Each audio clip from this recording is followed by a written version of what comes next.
Okay, the first speaker speaking today in the Tall Tales Contest, Mr. Snyder. It's about time. It's about time. Let's see. You have all heard of the great lovers and couples of history, Romeo and Juliet, Cleopatra, Anthony and Cleopatra, peanut butter and jelly.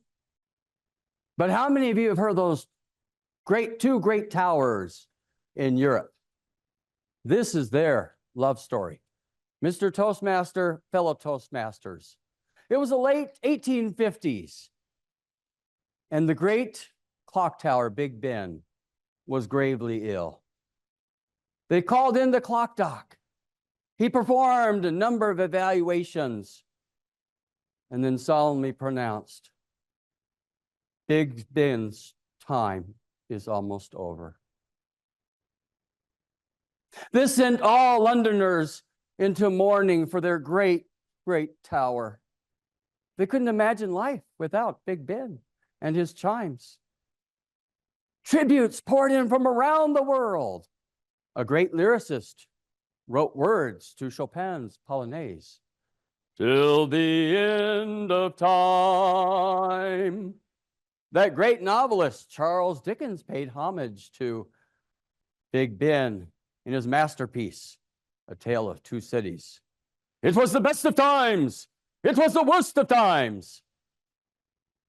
And for Londoners, it was the worst of times. Big Ben's time would soon be up. Well, a couple nights later, Big Ben, with all the power he still had, let out a thunderous talk. Atmospheric conditions were just right. The wind was just right. People said they could hear and feel Big Ben's talk 1,000 miles away.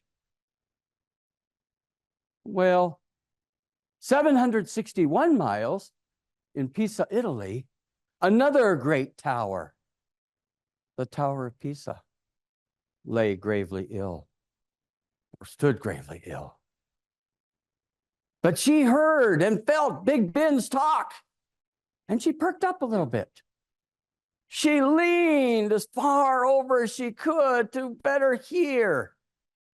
And she let out with all her might, chime!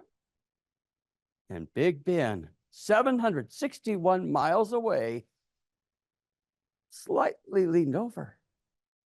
Well, those two tick-tocked and chimed all night.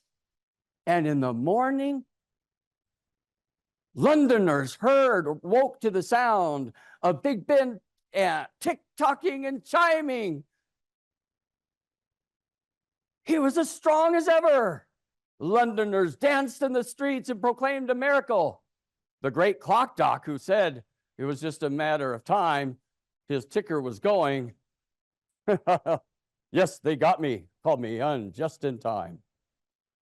And meanwhile, 761 miles away, the Tower of Pisa was also doing well as ever, except she was leaning. She was inclining at a 5-degree rate. Well, they were amazed how well she was doing, but they called in the greatest engineers. We've got to build some buttress to help support the great tower so she doesn't topple over.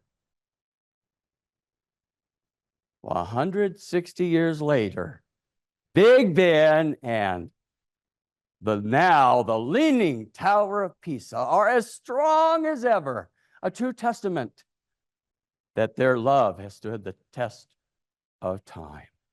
And in the words that immortal Big Ben to his lover, dear lady, if I've got the time, I've got the time, if you've got the inclination. Mr. Toastmaster.